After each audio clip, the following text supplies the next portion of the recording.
Happy Thanksgiving. Welcome back to Reason for Truth for part 2 of giving thanks to God in all circumstances. What a great day. It's Thanksgiving Day. Listen, the first Thanksgiving, to reiterate from last episode, truly thankful people are those who are thankful to God for all they have, where they live, and why they are here. Thankful people are content with how God has dealt with them, as difficult, again, for all of us, that is. Easy to say, difficult to accept. This is just as true, though, for the Pilgrims who founded America as it was for those who cherish God and country here in the 21st century. That's you and I, right, for the most part. Today, I want to shed greater clarity as to the true history of what we have come to know as the first Thanksgiving. And in today's Part 2 follow-up segment, I'm going to share with you the only 2 eyewitness accounts of the original Thanksgiving celebration, and then share some key biblical scriptures regarding what God tells us about the importance of being thankful. Welcome to Reason for Truth, where the truth comes first. And listen, you know the reasons come last, but where we're always and constantly learning. Because listen, when we stop learning, we stop teaching, or at least stop teaching well. Today's truth is that we are called to give thanks to God in all circumstances. Just as the Pilgrims gave thanks to God in all their circumstances, we as Christians in the 21st century are to do the same. And I'm going to go back and reiterate 1 Thessalonians 5:18, which says that we are to what? Give thanks in all circumstances, for this is what? The will of God in Jesus Christ for you and for me, right? Remember, truly thankful people, again, are those who are thankful to God for all they have, all the things we've been blessed with, and we appreciate that. Thankful people, as thankful people, we should be content with what God has kind of dealt with us, good and bad. I didn't say be joyful in it, but be content when the times are down. Listen, we can be content when things are up as well, right? This is just as true, again, for us as it was the Pilgrims. We know they had a difficult life when they came here. Probably half of the Mayflower died the first few months they were here, right? So rough weather, got sick, all right? Today's part 2 is part 2 of a 2-part series on a special Thanksgiving edition of Reason for Truth. And in our last episode, I spoke about the Old Farmer's Almanac, founded in 1792. If you haven't seen that, go back and watch that. They wrote an article, again, titled Weather and the First Thanksgiving. But before the first Thanksgiving celebration, the Pilgrims faced a much-delayed stormy voyage before they even landed on America, right? In America, on December 18th, 1620. This was the first day of winter, by the way, and over the next few months, and that's a New England weather, which is a rough weather, and over the next few months, 45 of the first 102 settlers died. But that didn't stop them as circumstances changed, with God's provision, though, and as a result, autumn brought a bountiful harvest that led to what we've come to know as the first Thanksgiving.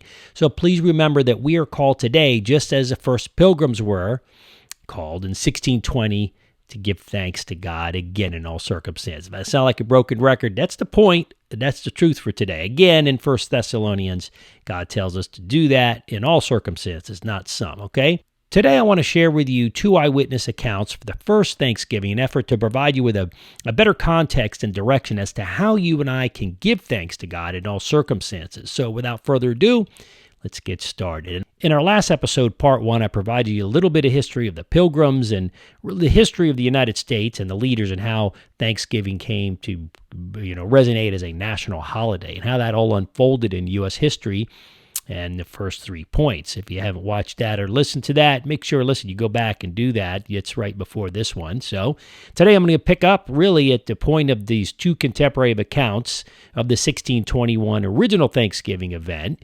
Only 2 that we have. And the first account is our 4th point, right? We covered the first 3 points in part 1. Now, there are only 2 contemporary accounts, again, of this Thanksgiving. The first account is by a gentleman by the name of Edward Winslow.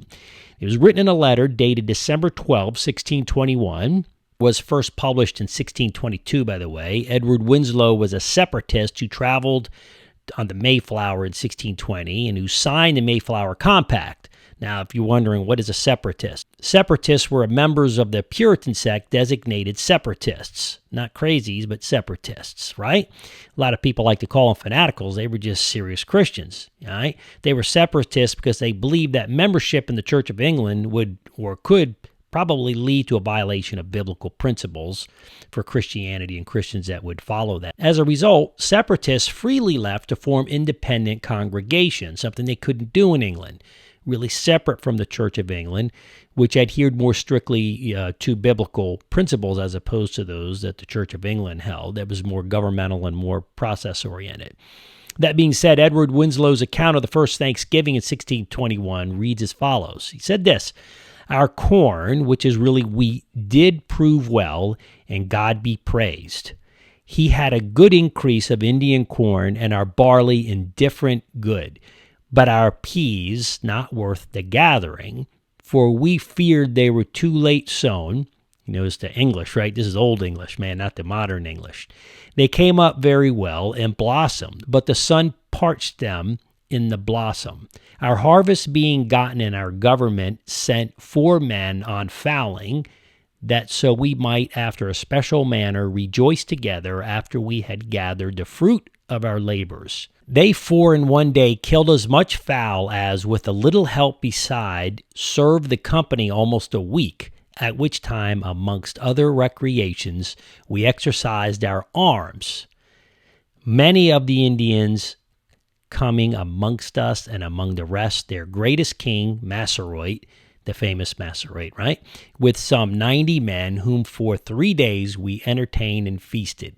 And they went out and killed 5 deer, which they brought to the plantation and bestowed on our governor, and upon the captain and others. And although it be not always so plentiful as it was at this time with us, yet by the goodness of God we are so far from want that we often wish you partakers of our plenty." Boy, that's some different English, huh? As a FYI, King Massaroit, or Chief Massaroit, lived from, he was an Indian, 1580 to 1661, and he was known to the Mayflower Pilgrims as the leader of the Wampanoag tribe, Indian tribe. Massaroit played a major role, by the way, in success of the Pilgrims, surviving and thriving. Conventional narratives of Massaroit paint a picture of a friendly, indigenous person who came to the aid of the starving Pilgrims, joining them on what they consider to be the first Thanksgiving feast. I want to make sure that we look at this from God's provision. But this was the first account of the eyewitness account of the first Thanksgiving celebration in 1621. Now, the second description was written about 20 years after the fact by William Bradford. His English was a little easier for me to read. William Bradford was the English founder and longtime governor of Plymouth Colony Settlement in his written about in History of Plymouth Plantation. It's important to note that, by the way, Bradford's history was lost. It was rediscovered only in 1854 after it had been taken by British looters during the Revolutionary War, but its discovery prompted a greater American interest in history of the Pilgrims. It's also in this account that the Thanksgiving turkey tradition is found. So we see this through this letter that we kind of say, hey, this is where they're eating turkey. This is why we eat turkey, is because basically if he wouldn't have written about it in his letter, we probably would have known in that we wouldn't be eating turkey. Maybe we'd be eating barbecue. I don't know, pasta. There's an Italian guy slipped in there. So, all right. So let's look now at the 5th point, which is the second of the 2 accounts, these eyewitness accounts. I'm going to read that to you. So it's written about in the History of the Plymouth Plantation. That's what this was written and published as. William Bradford wrote the following in his History of Plymouth Plantation. All right, this is what it says. This is what he wrote. "They began now to gather in the small harvests they had, and to fit up their houses and dwellings against winter, being all well recovered in health and strength, and had all things in good plenty." That's good news. Shows they were on the up, right? Different circumstances, dependence on God. I added that in myself. And he goes on to write, "For as some were thus employed in affairs abroad, others were exercising in fishing, about cod and bass and other fish, of which they took good store, of which every family had their portion. All the summer there was no want, and now began to come in the store of fowl. As winter approached, of which this place did abound when they came first, but afterward decreased by degrees. And besides waterfowl, there was great store of wild turkeys." There you go, the turkey, right? "Of which they took many. Besides venison," that's deer meat, etc. Besides that, they had about a peck of meal a week to a person, or now since harvest Indian corn to that portion, which made many afterwards write so largely of their plenty here to their friends in England, which were not frayed but true reports. If you're wondering what a peck of food is, generally speaking, it's an imperial or a U.S. customary unit of dry food with the volume equivalent to maybe 2 dry gallons or 8 dry quarts or 16 dry pints. As you're saying, this is how much food we had. Notice how they were very grateful and said we had plenty to eat. Big difference from dying and coming off the boat, the Mayflower. Listen, although the peck is no longer widely used, by the way, some produce, such as apples, are still sold by the peck in the USA. Going to an apple orchard, you're probably going to hear them talking about a peck. We also find the peck mentioned, by the way, in the old nursery rhyme, Peter Piper. You read that for yourself. And in the Bible, in older versions, obviously the King James Version, we can read in Matthew 5:15, which says, and in King James Version, this is a newer version of the King James Version, it says, "Neither do men light a candle and put it under a bushel," or I would say a peck, right? "But on a candlestick, and it give the light unto all that are in the house." So there you go. A little biblical clarification and how the King James came, right? Because you're talking in their language. Language changes, the Word of God doesn't.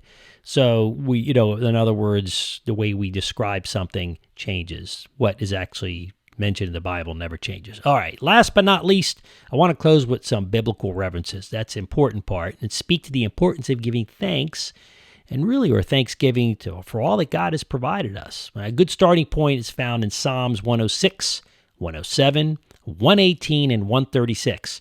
Go read those for yourself. Again, that's Psalms 106, 107, 118, and 136. Each of these psalms start with these words: "Oh, give thanks to the Lord, for he is good, for his steadfast love endures forever." The concept, by the way, of thanks is found 102 times, by the way, in the Old Testament. And the word thanksgiving is literally used 72 of those times. Biblical thanksgiving is a real thing, and it means acknowledge. Biblical thanksgiving means acknowledging what is right about God in praise and thanksgiving. According to 1 Chronicles 16:34, biblical thanksgiving means acknowledging what is right about God in praise and thanksgiving. Read that for yourself again. That's a beautiful piece of scripture. The Hebrew word for thanksgiving, by the way, as it is in English, is really reserved for special occasions, such as Thanksgiving holiday, right, that we celebrate here in the United States. The Hebrew word comes from the root meaning acknowledgement and thanks. This means in all circumstances, not just some. Remember, God is in control, and we have much to be thankful for, knowing that He and He alone has all things in His hands. First, I want to read a few short scriptures and then elaborate on 1 Thessalonians 5:18, actually. Now, let's start off with Philippians 4:6. It tells us, "Do not be anxious about anything, but in everything by prayer and supplication with thanksgiving, and let your requests be known to God." Listen, God knows your needs. And He wants us, and He wants you, and He wants me to cast our anxieties, yes, even now, and the stress onto Him. Listen, knowing that He has this, He said, "I got this." It doesn't mean we're going to live perfect, comfortable life. He's just saying, "I got this." So we have to trust in that and trust what He has for us. But we need to be praying for His mercy and His grace and direction, His justice, right? Next is Psalm 7:17, which says this: "I will give to the Lord the thanks due to His righteousness, and I will sing praise to the name of the Lord, the Most High." And you know what? This reminds us to give thanks to God, for the fact that He's a righteous God, and He's righteous with us. But God's mercies are new every morning for us. He's merciful for us. He's not just and knocking us out of our seat every day, right? I want to look at Colossians 3:15. It says this: "And let the peace of Christ rule in your hearts, to which indeed you were called in one body, and be thankful." Listen, we can truly trust in Jesus Christ. He's going to give you the peace, even during persecution. And it's hard to argue against giving God thanks for that peace, because even when we find times of trial, That peace that surpasses all understanding is available to us if we'll embrace it. Lastly, but I want to look at 1 Thessalonians 5:18, which says, to give thanks in all circumstances, for this is the will of God in Jesus Christ for you. I think you've heard me say that a few times in part 1 and part 2. Well, let's talk about these verses. These verses have more relevance for you and I in 2020. And the First Thessalonians was written as the church was facing the prospect of insufferable persecution. Yet Paul commanded them to this: rejoice, pray, and give thanks. Right? This is made evident by the imperative mode of these verbs that Paul's given us. What Paul is saying is to rejoice always. Greek word there is pantot. That's in Greek. This connotes the idea of rejoicing in all circumstances, even those not naturally conducive to joyfulness. See, there's a difference between happiness and being joyfulness. We can be content and we can give thanks even at times where we're not happy. And I think God will give us joy and will certainly give us peace in those times. And he will sustain us until what happens? The autumn comes, that we have another season of Thanksgiving, just like the pilgrims. Remember, it doesn't stay dark forever, folks. And when you're at the peak at its light, remember, there's another day for darkness. That's why we go to the one consistent thing in life, which is God in Jesus Christ. This verse is talking about to pray without ceasing. The Greek there is adelioptis, right, for the Greek word, and it carries the idea of prayer, not as an uninterrupted vigil, but constantly recurring, really nonstop, with faithful consistency. So listen, to give thanks in everything is not to say give thanks for everything, right, but to look past current circumstances and know that all things work together for good. Romans 8:28, read that for yourself. Remember, God works things out for the good, for our good, but according to his will. Listen, in closing, don't forget that prior to this wonderful first Thanksgiving feast, that the pilgrims faced a much delayed stormy voyage, lost almost all their food for that reason, and they landed on December 21st, which was the first day of the winter. It was cold, man. New England is cold on December 31st. I'm talking cold. Within a few months of landing, 45 of the first 102 settlers died. Can you imagine? I mean, I can't. It's not like they went in the side, said, man, let's have a funeral, turn the heat on. Maybe you had to cut trees down in the middle of winter, build your house, start a fire, and then for food, right? Tough life they started. If that were not enough, the entire ordeal was followed by a rough spring. They just didn't go right into like, it's sunny the next day, right?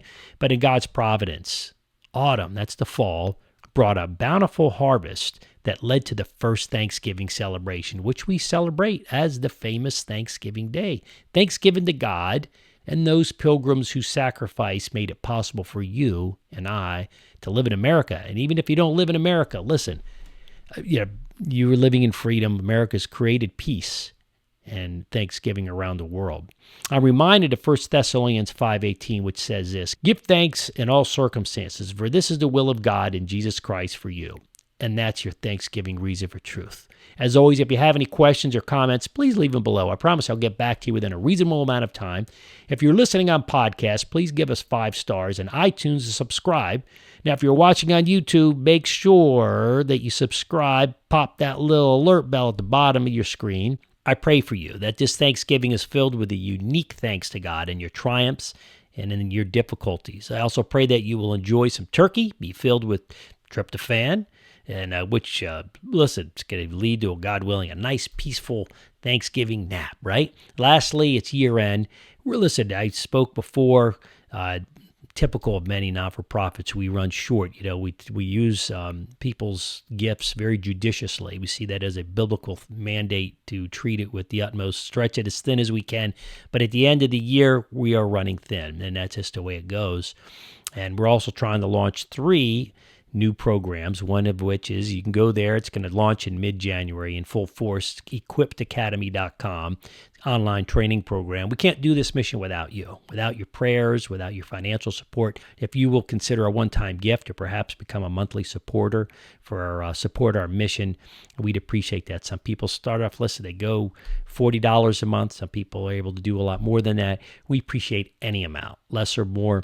Please see reasonfortruth.org or reasonfortruth.bible And you'll find a little button at the top right called Donate. Just hit there and it'll lead you right through what you need to do. Until next time, from my family to yours, happy Thanksgiving with a grateful heart. I'm your host, Stephen Garofalo, and this is your Thanksgiving Reason for Truth for today.